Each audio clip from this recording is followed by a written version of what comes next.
दोस्तों, हर व्यक्ति के जीवन में उतार चढ़ाव आते रहते हैं। यह समय का चक्र के कारण होता है। समय से बलवान कुछ भी नहीं होता है। आपने अपने जीवन में व्यक्तियों को राजा से रंग और रंग से राजा बनते हुए देखा और सुना भी होगा। जब भी आपके जीवन में बड़े बदलाव होने वाले होते हैं तो ऐसे बड़े बदलाव से पहले आपको ईश्वर या सृष्टि के द्वारा कुछ ऐसे संकेत दिए जाते हैं कि आपके आने वाले समय में ईश्वर ने आपके लिए कुछ खास सोचा है। तो चलिए आज जानते हैं एक बौद्ध कहानी के माध्यम से। जब हमारे जीवन में अच्छे दिन आने वाले होते हैं तो उनसे पहले हमें यह सृष्टि या यह ब्रह्मांड हमें वह ऐसा कौन सा संकेत देता है जिसके माध्यम से हम उसे जानकर अच्छी तरह से समझ सकते हैं और उसको भली भांति प्रयोग कर सकते हैं। तो चलिए इस बात को एक कहानी के माध्यम से समझते हैं। इससे पहले आपसे एक छोटी सी गुजारिश है कि अब तक आप हमारे चैनल पर नए आए हैं तो प्लीज आपसे विशेष आग्रह है कि चैनल को सब्सक्राइब कर लें, साथ ही बेल नोटिफिकेशन को भी ऑल पर सेट कर दें ताकि ऐसे ही वीडियो आपके लिए मैं लाते रहता हूं, उसकी सूचना आपको सही समय पर प्राप्त हो सके और उसका लाभ उठा सके। तो चलिए प्रारंभ करते हैं आज की कहानी। दोस्तों, सुख और दुख एक ही सिक्के के दो पहलू होते हैं। यदि मनुष्य के जीवन में दुख और बुरा समय नहीं होगा तो वह अच्छे समय के महत्व को कभी नहीं समझ पाएगा। कई व्यक्ति ऐसे होते हैं जब उनके जीवन में समस्याएं आती हैं तब वह बार बार यही कहता है, आखिर अच्छा समय कब आएगा मेरा। किंतु अच्छा समय भाग्य पर निर्भर करता है। साथ ही हमारे कर्म भी अच्छे समय को हम तक पहुंचाने में भली भांति सहयोग करते हैं। मनुष्य के जीवन में होने वाली घटनाओं को ईश्वर तरह तरह के संकेत द्वारा हमें देकर उन्हें समझाने का प्रयास करते हैं। जब मनुष्य का अच्छा समय आने वाला होता है तब ईश्वर उसे विभिन्न प्रकार के संकेतों को देकर बताने का प्रयास करते हैं। ऐसे में जानकारी के अभाव में व्यक्ति उन संकेतों का गलत अर्थ निकाल लेते हैं या फिर उनका स्वागत नहीं करते।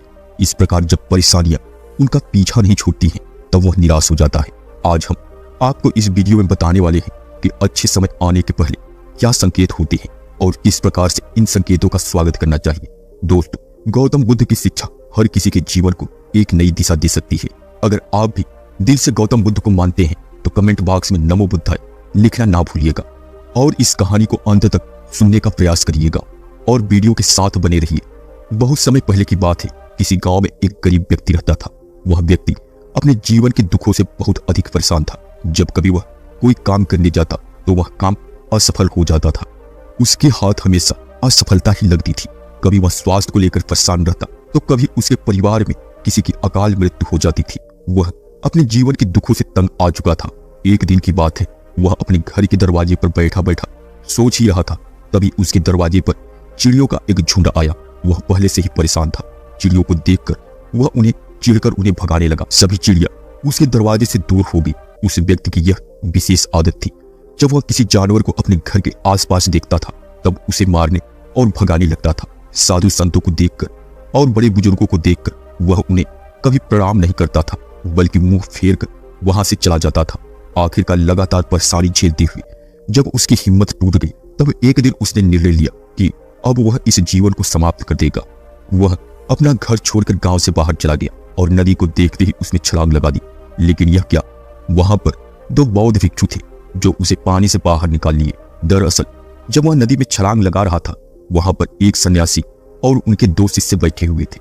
उस व्यक्ति को नदी में छलांग लगाता हुआ देखकर बौद्ध भिक्षु ने अपने शिष्यों को आदेश दिया और उस व्यक्ति को पानी से बाहर निकाल दिया।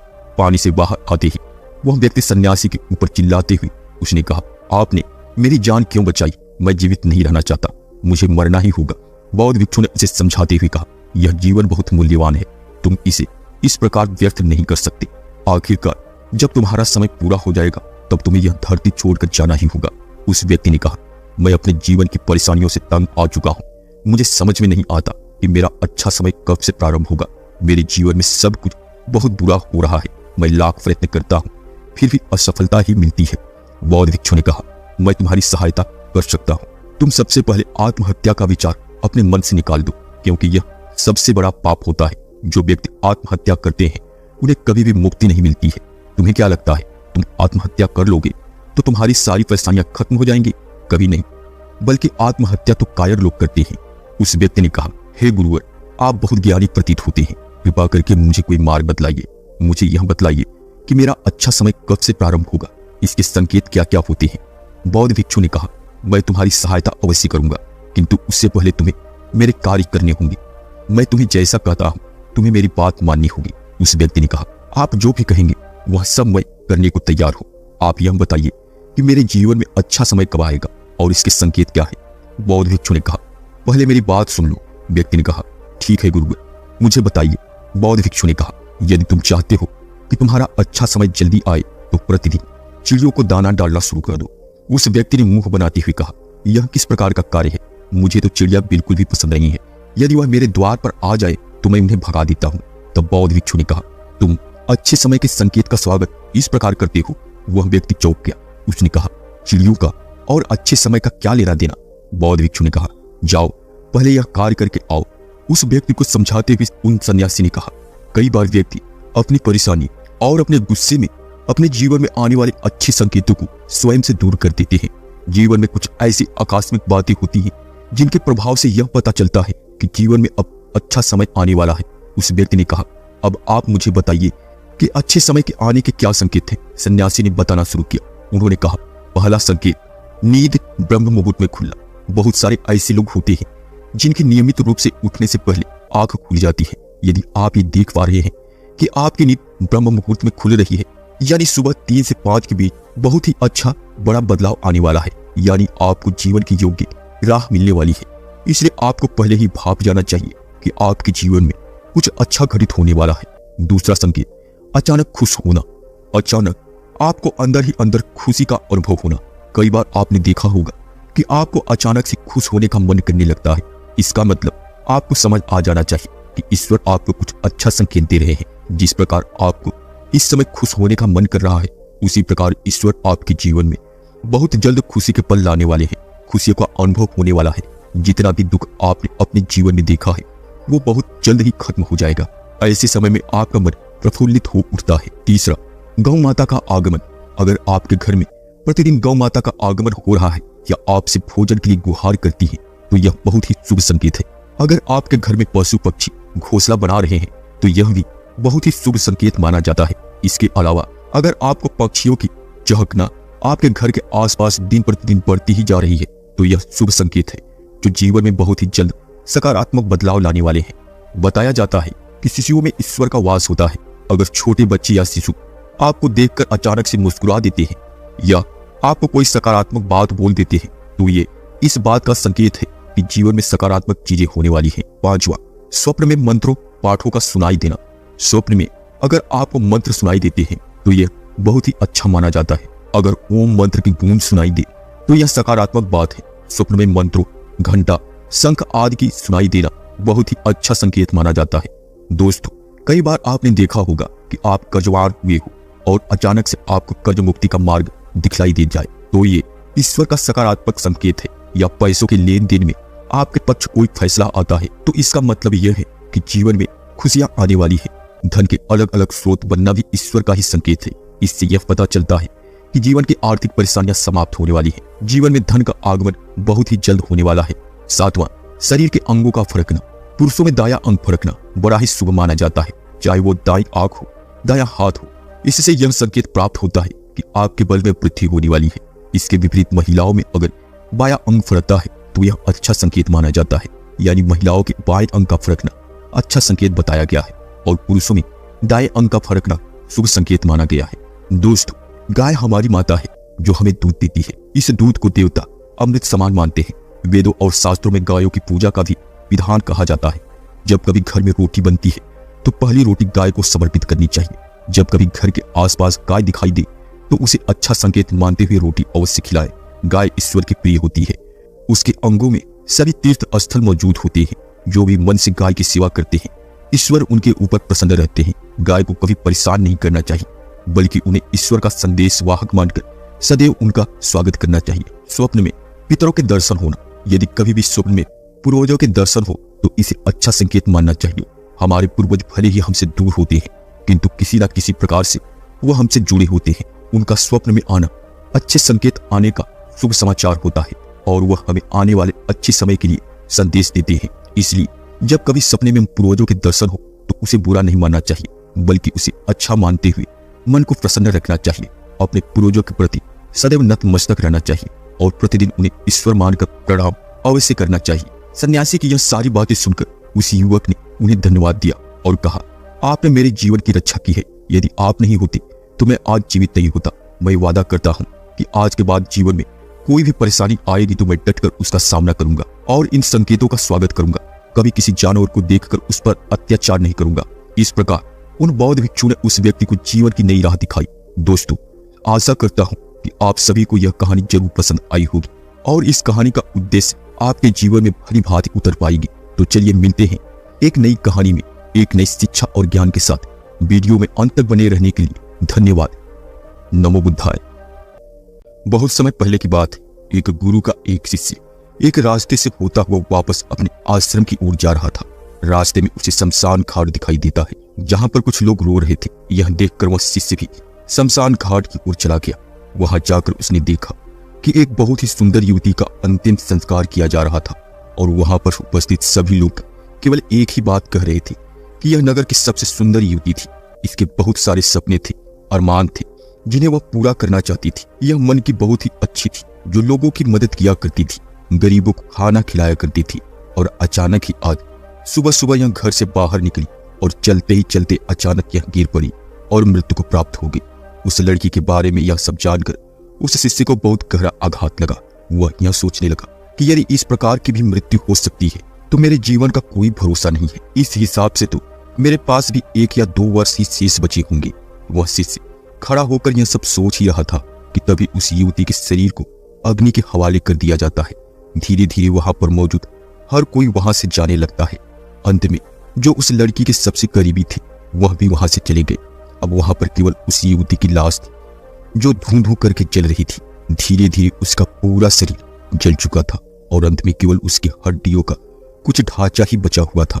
वह शिष्य वहां पर बैठकर यह सब कुछ देख रहा था, लेकिन उस शिष्य के वापस आश्रम जाने का कोई होश नहीं था। उसे यह तक पता नहीं था कि इस समय क्या हो रहा है। लेकिन तभी गुरु को अपने शिष्य की चिंता हुई तो वह आश्रम से निकले और उसे ढूंढने लगे। जो वह रास्ते से जा रहे थे तभी उन्होंने देखा कि उनका शिष्य शमशान में बैठकर उस चिता को घूर रहा है। वह अकेले बैठा हुआ है। ऐसा करता हुआ देख उन्होंने अपने शिष्य से कुछ नहीं कहा और वह यह देखकर वहां से चले गए अपने आश्रम की ओर। वह शिष्य रात भर वहीं शमशान पर रहा, वहीं पर सो गया।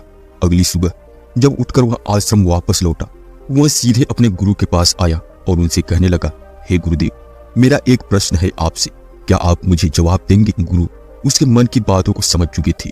उन गुरुवर ने अपने शिष्य से कहा, क्या प्रश्न है तुम्हारे? कहो, मैं उसका जवाब अवश्य दूंगा। तभी वह शिष्य उन गुरुवर से कहता है, हे गुरुवर, क्या हमारा पुनर्जन्म होता है? क्या हम एक बार इस दुनिया को छोड़कर जब चले जाते हैं तो क्या हम वापस इस दुनिया में आ सकते हैं, या मरने के बाद हमारा कोई अस्तित्व बच पाता है कि नहीं, या फिर केवल हमारा यह शरीर राख की भांति होकर इस सृष्टि में मिल जाता है? शिष्य का यह सवाल सुनकर गुरुवर मुस्कुराए, लेकिन उन्होंने अपने उस शिष्य के इस सवाल का कोई जवाब नहीं दिया। वह उठकर वहां से चले गए। शिष्य को यह बात समझ नहीं आई कि आखिर उन गुरुवर ने उसके सवाल का जवाब क्यों नहीं दिया। अगले दिन सुबह सुबह वह शिष्य फिर उन गुरुवर के पास पहुंचा और उन गुरुवर से कहने लगा, हे गुरुवर, कल मैंने आपसे एक प्रश्न किया था लेकिन आपने मुझे उसका उत्तर नहीं दिया। क्या आपको इसके बारे में कोई जानकारी नहीं है? इसका जवाब देते हुए उन गुरुवर ने अपने उस शिष्य से कहते हैं, भंते, कुछ चीजें शब्दों में बयान नहीं की जा सकती, उनका तो केवल अनुभव ही करना पड़ता है या फिर उनके बारे में खुद से ही जाना जा सकता है। इतना कहकर वह गुरुवर वहां से चुपचाप निकल गए। लेकिन वह शिष्य उसके मन में एक और सवाल उत्पन्न होने लगा। अब वह यह सोचने लगा कि उनके गुरुवर को इसके बारे में कुछ नहीं पता है, शायद इस वजह से वह मेरे इस प्रश्न से बचना चाहते हैं। अगले दिन सुबह सुबह वह शिष्य अपने उन गुरुवर के सम्मुख आकर खड़ा हो गया और उसने अपने गुरुवर से कहा, मुझे बस इतना बता दीजिए कि मृत्यु के पश्चात हमारा कोई अस्तित्व रह पाता है या नहीं। आप इसका जवाब केवल हाँ या ना में ही दे सकते हैं। अपने शिष्य की इस जिज्ञासा को देखकर उन गुरुवर ने अपने शिष्य से कहते हैं, चलो मैं तुम्हें कुछ दिखलाना चाहता हूँ। इतना कहकर वह गुरुवर अपने शिष्य को लेकर एक नदी के किनारे चले गए और अपने शिष्य से कहते हैं, भंते, यह क्या है? इसके जवाब में वह शिष्य कहता है, हे गुरुवर, यह एक नदी है। तभी उन गुरुवर ने उस नदी से थोड़ा सा पानी अपने एक पात्र में भर लिया और फिर उस शिष्य से कहते हैं, भंते, अब यह क्या है? इसके जवाब में वह शिष्य कहता है, हे गुरुवर, यह पानी है। तभी वह गुरुवर उस शिष्य से कहते हैं, क्या अब यह नदी नहीं रह गई? तभी वह शिष्य अपने उन गुरुवर से कहता है, नहीं गुरुवर, नदी तो बहुत बड़ी होती है, उसके अंदर लगातार जल का प्रवाह होता रहता है। जिस प्रकार आप सामने इस नदी को देख पा रहे हैं, लेकिन जो आपने अपने पात्र में लिया है यह तो केवल थोड़ा सा पानी ही है। तभी वह गुरुवर अपने उस शिष्य से कहते हैं, तो क्या यह नदी और यह पानी अलग अलग हैं? इसके जवाब में वह शिष्य अपने उन गुरुवर से कहता है, हाँ बिल्कुल, यह पानी और यह नदी दोनों अलग अलग हैं। अपने शिष्य की यह बात सुनकर उन गुरुवर ने पात्र में लिए हुए उस पानी को वापस नदी में मिला दिया और फिर अपने उस शिष्य से कहते हैं, भंते क्या अब यह पानी और नदी अलग अलग हैं? तभी वह शिष्य कहता है, नहीं गुरुवर, अब वह एक ही हो चुकी है। तभी वह गुरुवर अपने उस शिष्य से कहते हैं, भंते जाओ और तुम वही पानी वापस इस पात्र में भर कर ले आओ। शिष्य ने अपने गुरुवर की आज्ञा का पालन किया। वह तुरंत उस पात्र को ले जाकर उस नदी से भर ले आता है और वापस अपने गुरु को लाकर थमा देता है। तभी वह गुरुवर अपने उस शिष्य से कहते हैं, भंते क्या वह वही पानी है जो मैंने पहले इस पात्र में भर कर रखा हुआ था? इसके जवाब में वह शिष्य कहता है, नहीं गुरुवर, यह वह पानी हो ही नहीं सकता, क्योंकि वह पानी तो नदी में कब का मिल चुका है और बहकर कितना दूर जा चुका होगा, उसे अब ढूंढा नहीं जा सकता। तभी वह गुरुवर अपने उस शिष्य से कहते हैं, भंते वह पानी तो नदी में ही होगा। तभी वह शिष्य अपने उन गुरुवर से कहता है, नहीं गुरुवर, कब का बह चुका होगा, क्योंकि इस नदी में लगातार पानी का प्रवाह बह रहा है। आगे वह शिष्य अपने गुरुवर से कहता है, हे गुरुवर, आप मुझे क्या समझाना चाहते हैं? आगे वह गुरुवर अपने शिष्य से कहते हैं, भंते मैं तो तुम्हें केवल इतना समझाने का प्रयास कर रहा हूं कि वास्तव में हम कभी भी नहीं मरते, ना हम जन्म लेते हैं और ना ही हमारी कभी मृत्यु होती है। और यह लगातार ठीक उसी प्रकार है जैसे कि हमने उस नदी से पानी लिया और वापस उस पानी को हमने नदी में मिला दिया। जिस प्रकार जब हम जन्म लेते हैं तो हम भी केवल एक आकार लेते हैं, जैसे नदी से जब मैंने वह पानी लिया तो उसे पानी में एक पात्र में लेना पड़ा, जिसके लिए मुझे एक पात्र की जरूरत पड़ी।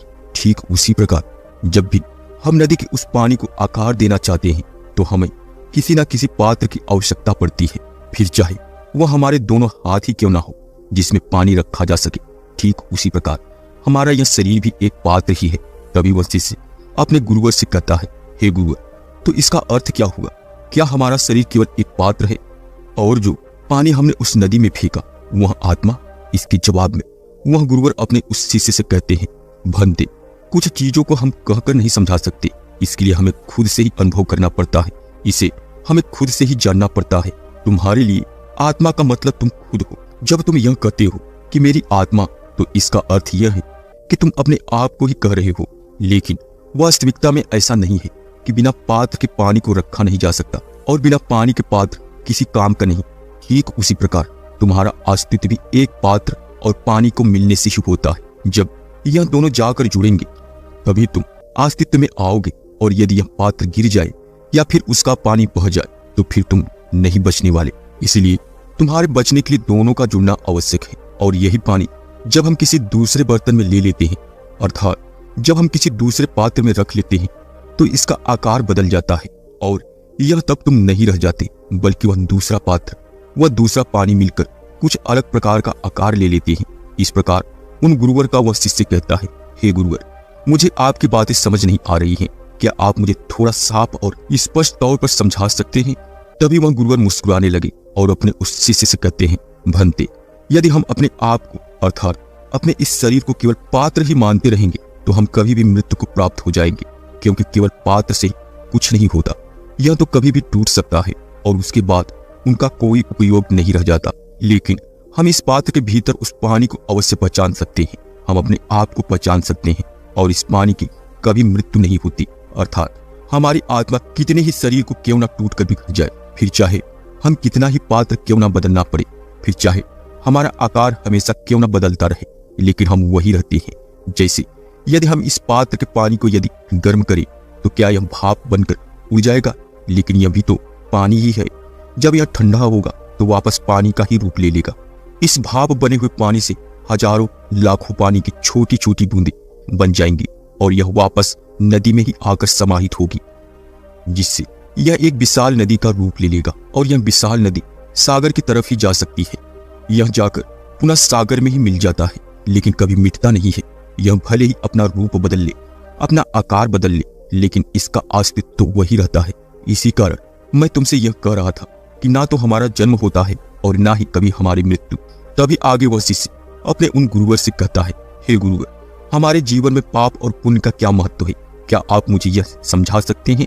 अपने शिष्य के इस सवाल पर वह गुरुवर मुस्कुराने लगे और अपने उस शिष्य से कहते हैं, चलो मैं तुम्हें कहीं ले चलता हूँ। इतना कहकर वह अपने उस शिष्य को लेकर एक गंदे नाले के पास जाते हैं। उस गंदे नाले से बदबू आ रही थी। उसका पानी रुका हुआ था, सड़ चुका था, उससे लगातार बदबू आ रही थी। वह पानी काला हो चुका था। उसकी तरफ इशारा करते हुए गुरुवर अपने उस शिष्य से कहते हैं, यही पाप है जो हमारी चेतना को ऐसा ही कर देता है। जो तुम यह गंदा पानी यहाँ पर देख रहे हो, यह भी उस नदी का ही अस्तित्व है। वह नदी लगातार बह रही थी, जिस कारण उसका पानी साफ था, लेकिन यह नाला जिसका पानी पूरी तरह से रुका हुआ है, इस वजह से यह पानी पूरी तरह से काला हो चुका है, सड़ चुका है और इसमें से बदबू भी आ रही है। वहीं पर उस नदी के पानी में अनगिनत जीव भी जी रहे हैं और वह नदी लोगों की प्यास भी बुझा रही है, जिसके पानी से लोग अपने लिए भोजन बना रहे हैं, जो प्राकृतिक है, जो प्राकृतिक का अभिन्न हिस्सा है और प्राणियों को जीवन प्रदान कर रही है। यह पुण्य है जो हमारी चेतना को इस प्रकार कुछ आकार देती है कि हम चारों ओर समग्र हो जाते हैं और सबके काम आते हैं। जब हम लोगों के लिए जीना सीख जाते हैं, जब हम निस्वार्थ भाव से लोगों की मदद करते हैं, तब उसे पुण्य कहा जाता है। आगे वह शिष्य अपने उन गुरुवर से कहता है, हे गुरुवर, क्या आप मुझे बता सकते हैं कि मेरी मृत्यु कब है? तभी गुरुवर अपने उस शिष्य के इस सवाल का जवाब देते हुए कहते हैं, जिस पल तुम अपने वर्तमान क्षण को मार देते हो, उसे तुम जीना नहीं चाहते। वर्तमान में तुम जीना नहीं चाहते और भविष्य की चिंताओं में खोए रहते हो। उस हर पल में तुम मर रहे हो और इसी प्रकार तुम हर क्षण में अपने आप को तिल तिल मार रहे हो। यदि तुम वर्तमान में जीना सीख जाओ, अपने हर पल को जागरूक होकर जियो, तो मौत चाहे कभी भी क्यों ना आए, इससे तुम्हें कोई फर्क नहीं पड़ेगा, क्योंकि तुमने हर एक पल को जी भर के जिया है। तुमने अपना पूर्ण जीवन जागरूक होकर जिया है, जिससे तुम्हारा हर एक गुजरता हुआ पल पूरे जीवन की भांति ही होता है। ऐसे लोगों को अपने मौत से कोई फर्क नहीं पड़ता, क्योंकि उन्होंने अपना जीवन संपूर्ण तौर पर जी लिया होता है। तभी वह शिष्य अपने उन गुरुवर से कहता है, हे गुरुवर, मैंने आपसे बहुत कम समय में बहुत कुछ सीख लिया, लेकिन कुछ ऐसी बातें हैं जो मैं नहीं समझ पा रहा हूँ। उसे मुझे खुद ही अनुभव करना होगा, उसे मुझे खुद ही समझना होगा। इसके लिए मैं पूर्णतः प्रयास करूंगा। तभी वह गुरुवर अपने उस शिष्य को समझाते हुए कहते हैं, भंते, जो यह बात समझता है कि मेरा जन्म मेरे हाथ में नहीं, मेरी मृत्यु मेरे हाथ में नहीं, जन्म से पहले मैं क्या था वह नहीं जानता और मृत्यु के बाद वह क्या हो जाएगा उसे भी उसकी कोई जानकारी नहीं है। वह तो केवल इतना जानता है कि अभी इन दोनों के बीच में जो जीवन मिला है, जो मेरे हाथ में है, यह जो समय है, इसमें मैं कुछ कर सकता हूँ, इसमें मैं जी सकता हूँ। इसी पल में, इसी क्षण में मुझे जो कुछ करना है वो कर सकता हूँ। यह मेरे हाथों में है। वही अपने जीवन को सफल बनाने में कामयाब होते हैं। वही अपने जीवन में जो कुछ करना चाहते हैं वह कर सकता है। अन्यथा बाकी लोग तो केवल अपने आने और जाने का ही इंतजार करते रह जाते हैं और इसी में उनका पूरा जीवन यूं ही व्यर्थ चला जाता है। दोस्तों, आशा करता हूं कि इस वीडियो से आपने बहुत कुछ सीखा होगा। दोस्तों, अब तक चैनल को सब्सक्राइब नहीं किया तो प्लीज आपसे आग्रह है कि चैनल को सब्सक्राइब कर ले, बेल नोटिफिकेशन को ऑल पर अवश्य कर ले, जिससे हमारी आने वाली हर वीडियो की सूचना आपको सही समय पर प्राप्त हो सके। ध्यान के बारे में तो हर कोई जानता है, लेकिन ध्यान हर कोई नहीं कर पाता। आखिर सब लोग ध्यान क्यों नहीं कर पाते? ध्यान के बारे में तो सब जानते हैं कि ध्यान ऐसे किया जाता है, ध्यान से बहुत लाभ होता है। ध्यान ही एक मार्ग है जो हमें मोक्ष की तरफ ले जा सकता है। ध्यान से सब कुछ मिल जाता है, शांति, सुकून, बल्कि यहाँ तक कि इस दुनिया की सबसे बड़ी चीज ही ध्यान को ही माना जाता है।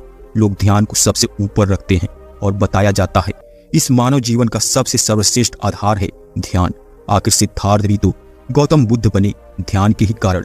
ध्यान से उन्हें सामान्य व्यक्ति से भगवान बना दिया। आखिर क्या है इस ध्यान में और ध्यान कैसे किया जाए? यहाँ तक कि बहुत से साधु, महात्मा, ऋषि मुनि कहते हैं ध्यान से मोक्ष पाया जाता है। ध्यान ही मोक्ष पाने का एक उत्तम मार्ग है, सर्वश्रेष्ठ है। तो चलिए आज की इस वीडियो में ध्यान का उल्लेख करते हैं, जो कि एक बौद्ध कहानी के माध्यम से आप तक पहुंचाने का एक प्रयास है। और इससे पहले अब तक आपने हमारे चैनल को सब्सक्राइब नहीं किया या अब तक आपने मेरे चैनल पर पहली बार आए हैं तो प्लीज चैनल को सब्सक्राइब कर लें, बेल नोटिफिकेशन को ऑल पर सेट कर दें, जिससे हमारी आने वाली वीडियो की सूचना सबसे पहले आपको प्राप्त हो। क्योंकि इस चैनल पर मैं आपके लिए हर तरह की कहानियों से प्रेरित और जीवन की समस्याओं और उनके निराकरण को भी लाता रहता हूं। तो चैनल को सब्सक्राइब करना ना भूलें और वीडियो के अंत तक अवश्य बने रहें, जिससे आपको अपने जीवन में दुख और पछतावा ना रहे। तो चलिए आज की कहानी को प्रारंभ करते हैं। वीडियो प्रारंभ करने से पहले आपसे गुजारिश है कि कमेंट बॉक्स में नमो बुद्धाय अवश्य लिख दें। चलिए कहानी को प्रारंभ करते हैं। किसी गांव में एक लड़का रहता था।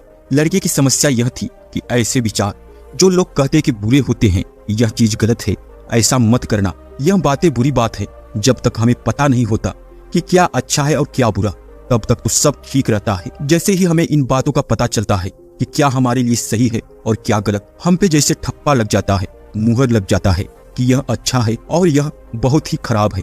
और तब हमें ज्ञात होता है, और जब समस्याएं हमारे सामने आने लगती है, तब हमें पता चलता है कि सच में यह बात गलत ही है। तभी से समस्या पैदा होना शुरू हो जाता है। उस लड़के ने कहीं से किसी से सुन लिया कि काम वासना बुरी चीज है और उसके बारे में सोचना उससे भी बहुत बुरा है, जिसके कारण वह परेशान रहने लगा, क्योंकि उसके मन में काम वासना के विचार आते रहते थे। क्योंकि वह अब किशोरा अवस्था में प्रवेश कर चुका था और इस उम्र में सामान्य रूप से व्यक्ति को विपरीत लिंग के प्रति आकर्षण होना, उनके विचार आना, महिला को पुरुष के प्रति, पुरुष को स्त्री के प्रति काम वासना के विचार आना सामान्य हो जाता है। लेकिन जैसा कि उस लड़के के मन में यह डाल दिया गया था कि काम वासना के विचार बहुत बुरी बात है और उसके बारे में सोचना यह तो और भी बुरी है, इस बात को लेकर उस लड़के के मन में, उसके माहौल के कारण, आसपास की परिस्थितियों के कारण उसके मन में काम वासना के विचार चलते रहते थे। दिन में 10-15 बार तो उसके मन में ऐसे ख्याल आ ही जाते थे। इस काम वासना के विचार को लेकर वह बहुत परेशान रहने लगा। वह सोचने लगा कि मेरे मन में यह अश्लील विचार क्यों आ रहे हैं, काम वासना के विचार खत्म ही नहीं हो रहे हैं, मैं ही बहुत बुरा इंसान हूँ। उस लड़के को अपने आप पर घृणा होने लगी और घृणा इतनी बढ़ गई कि उसके मन में अशांति बढ़ने लगा। जब व्यक्ति के मन में अशांति बढ़ती है तो उसे शांत करने की भी इच्छा उसके मन में उठने लगा, और मन को शांत करने का जो विकल्प आता है उसका नाम ध्यान होता है। उस लड़के को भी किसी के द्वारा यह पता चलता है कि हम अपने विचलित मन को ध्यान के द्वारा शांत कर सकते हैं, स्थिर कर सकते हैं और आनंद में जीवन को व्यतीत कर सकते हैं। लेकिन उस लड़के को यह पता नहीं था कि ध्यान करने में एक समस्या है। अगर आप ध्यान करने का सही तरीका नहीं समझते हैं, सही विधि को नहीं अपनाते हैं, या फिर ध्यान क्या है इस बात को सही से नहीं समझते हैं, तो उसके द्वारा आपके मन की अशांति उल्टा ही हो जाती है। आपने यह प्रयास किया था कि आपके मन की अशांति कम हो जाए, समाप्त हो जाए, परंतु आपको तो ध्यान करने से मन की अशांति उल्टा बढ़ गई, जिस वजह से लोग ध्यान को बुरा समझने लगते हैं। इसी तरह उस लड़के को भी ध्यान के प्रति नफरत हो जाता है कि यह क्या बकवास सी चीज है। बहुत से लोग यह कहते हैं क्योंकि उसने सही तरीके से ध्यान को नहीं समझा था, ध्यान के नियमों को ठीक से नहीं जाना था। उस लड़के के साथ भी ऐसा ही हो रहा था। वह ध्यान करने का प्रयास करता, लेकिन ध्यान तक नहीं पहुंच पाता था। ध्यान भला करने का कोई चीज है? यह तो अपने आप होता है, केवल आपको खुद को तैयार करना होता है। लेकिन फिर भी लगातार लंबे समय तक ध्यान का प्रयास करने के बाद उस लड़के ने मान लिया कि ध्यान कोई समाधान नहीं है। ध्यान के द्वारा हम मन को शांत नहीं कर सकते। फिर उसे किसी ने बताया, यहाँ से कुछ दूर उस हिमालय में एक बौद्ध भिक्षु रहते हैं, उनसे ध्यान सीखो तो तुम्हें अपने मन की अशांति से छुटकारा अवश्य मिलेगा। फिर लड़का सोचता है कि इतना प्रयास तो कर ही चुका हूँ, यह भी करके देख लेता हूँ। वह जाकर उन बौद्ध भिक्षु से मिलता है। वह लड़का सन्यासी से मिलने उस दूर के पहाड़ी में चला जाता है। हिमालय की ऊंची चढ़ाई होती है। वह लड़का अपने दृढ़ संकल्प के साथ उस हिमालय की चढ़ाई को चढ़ रहा था। वह लड़का उन बौद्ध भिक्षु के पास पहुंचता है और कहता है, हे महाराज, मुझे ध्यान सीखना है, क्या आप मुझे सिखा सकते हैं? मैंने ध्यान करने का बहुत प्रयास किया। मैंने सुना है ध्यान से सभी समस्या का समाधान किया जा सकता है, मेरे मन को भी शांति मिल जाएगी। मुझे इस बात पर दृढ़ विश्वास था, लेकिन जैसे जैसे मैं करता गया वैसे वैसे मेरा शांति भंग होता गया। मेरा मन जैसे पहले अशांत था, बिल्कुल वैसा ही अशांत होने लगा, बल्कि उससे भी ज्यादा अशांत हो गया। लेकिन फिर भी मैं उस बुजुर्ग व्यक्ति की बात मानकर आपके पास आया हूँ, और मुझे भी थोड़ी उम्मीद है कि आप मुझे ध्यान की विधियां बताएंगे, कुछ अच्छे तरीके बताएंगे जिससे मैं आसानी से ध्यान कर सकूं। क्या आप मुझे वह ध्यान करने के तरीके बताने की कृपा करेंगे? आपकी बहुत मेहरबानी होगी। मैं बहुत परेशान हूँ। मैं अपने जिंदगी को लेकर, अपने विचारों को लेकर बहुत ही समस्या में हूँ। मुझे कोई मार्ग नजर नहीं आ रहा है। उस लड़के की बात सुनकर वह बौद्ध भिक्षु मुस्कुराते हैं और कहते हैं, पहले तुम एक काम कर लो, चढ़ाई चढ़ी है, पहले तुम थोड़ी देर आराम कर लो, तुम थक गए होगे। वह लड़का कहता है, नहीं गुरुदेव, मेरी थकाई तभी दूर होगी जब मेरे प्रश्नों का उत्तर मिल जाएगा। वह बौद्ध भिक्षु एक वृक्ष के नीचे बैठे हुए थे, जिसकी हवाओं से डालियां जैसे झूम रही थी और उस पेड़ के फूल उसके आसपास चारों तरफ सुगंध फैला रहे थे। वह बौद्ध भिक्षु उस लड़के से पूछते हैं कि तुम्हें इस वृक्ष को देखकर क्या समझ में आता है। वह लड़का उस पेड़ को देखा और कहता है, यह पेड़ बहुत सुंदर है, इसके फूलों की सुगंध बहुत सुगंधित है, हवाओं के द्वारा यह झूम रहा है, लगता है कि यह बहुत आनंदित है, यह पेड़ हवाओं से मुस्कुरा रहे हैं। तब बौद्ध भिक्षु कहते हैं, बस यही ध्यान है, इसे ही ध्यान कहा जाता है। समझो, यह वृक्ष इसलिए नहीं नाच रहा है कि इसे नाचना ही चाहिए, इसके पुष्प इसलिए नहीं सुगंध फैला रहे हैं कि इसे सुगंध फैलाना ही चाहिए, यह प्रसन्न और खुश इसलिए नहीं दिख रहा है कि इसे प्रसन्न रहना चाहिए, यह बस हो रहा है। वह उसके प्रति समर्पित है, इसकी कोई खुद की इच्छा नहीं है और इसी को ध्यान कहा जाता है। लेकिन जब आप ध्यान में बैठते हो तो अपनी समस्याओं को लेकर बैठते हो, उस विचार की बोझ को लेकर बैठते हो और आप चाहते हो वह भी समस्या हल हो जाए, यह भी समस्या हल हो जाए। इस तरह से आप ध्यान नहीं कर पाते, बल्कि आप अपने उस समस्याओं में ही उलझे रहते हो। तुम बाहर से तो यह दिखा सकते हो कि तुम कुछ नहीं सोच रहे हो, लेकिन भीतर तुम्हारी समस्याएं ही चलती रहती हैं। तुम हर तरफ उनके बारे में ही सोचते रहते हो। यह वृक्ष इस समय कोमल हवाओं का आनंद ले रहा है। यह ना तो अतीत में आई हुई आंधियों से पीड़ित है और ना ही भविष्य में आने वाली समस्याओं से भयभीत है। यह मात्र आनंदित है, सुगंधित है। यदि मान लो इसके भीतर यदि दुख होता तो यह सुगंध नहीं फैला पाता। यह वृक्ष भी एक ध्यान है, इसे ध्यान करना सीख लो। अगर तुम इसे ध्यान करना नहीं सीख सकोगे, तुम किसी से भी ध्यान करना नहीं सीख सकोगे। ध्यान का अर्थ है समर्पण। जिस प्रकार यह वृक्ष धूप को समर्पित है, हवाओं को समर्पित है, वर्षा को समर्पित है, आंधियों को समर्पित है, फिर चाहे किसी भी स्थिति को यह वृक्ष समर्पित है। ध्यान भी कुछ इसी प्रकार है। चाहे कैसे भी विचार हो, चाहे कैसी भी भावना हो, जिस प्रकार यह वृक्ष स्थिर रहता है, उसी प्रकार एक ध्यान भी स्थिर रहना है। आप कैसे भी बैठे हो, आप कैसे भी सांस ले रहे हो, उससे भी ज्यादा अधिक महत्वपूर्ण है कि तुम्हारे भीतर के भाव कैसे हैं। क्या तुम बाहर के पक्षियों की आवाज सुनकर आनंदित हो रहे हो, फूलों की सुगंध का भाव खुश में हो। ध्यान बलपूर्वक नहीं किया जाता, बल्कि ध्यान तो आनंद पूर्वक किया जाता है। यदि तुमसे नहीं हो पाता तो छोड़ दो, कुछ और करो, नाचो, झूमो, खेलो, कूदो, योगा अभ्यास करो, कुछ भी करो। इसके बाद वह लड़का उस बौद्ध भिक्षु से पूछता है, गुरुदेव, ध्यान को आसान कैसे बनाया जाए, इससे आनंद पूर्वक कैसे हम कर सकते हैं।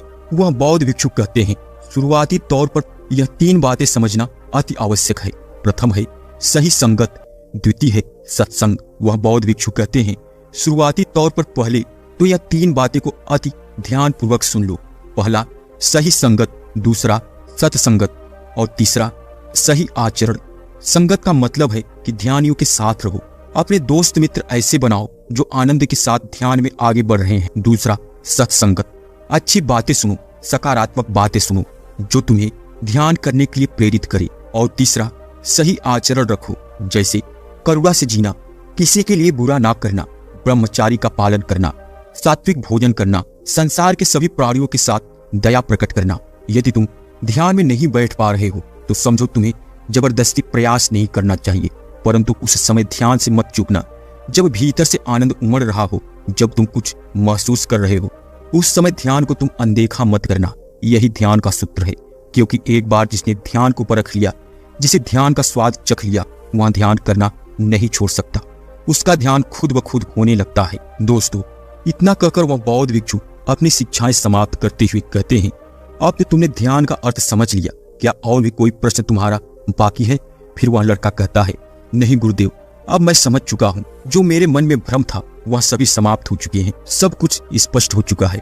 आपका बहुत बहुत धन्यवाद। इतना कहकर वह लड़का बौद्ध भिक्षु को प्रणाम करके अपने घर को वापस लौट जाता है और वह अपने दैनिक दिनचर्या में ध्यान को आसानी से करते हुए अपने जीवन के अंतिम में वह मोक्ष को प्राप्त कर जाता है। दोस्तों, उम्मीद है कि आपको यह वीडियो ध्यान के बारे में अच्छे से समझ आई होगी। तो वीडियो को लाइक करें, चैनल को सब्सक्राइब नहीं किया तो चैनल को सब्सक्राइब कर लीजिएगा। मिलते हैं एक नई वीडियो में एक नई शिक्षा और ज्ञान के साथ। तब तक अपना ख्याल रखें, खुश रहें, खुशियां फैलाते रहें। नमो बुद्धाय।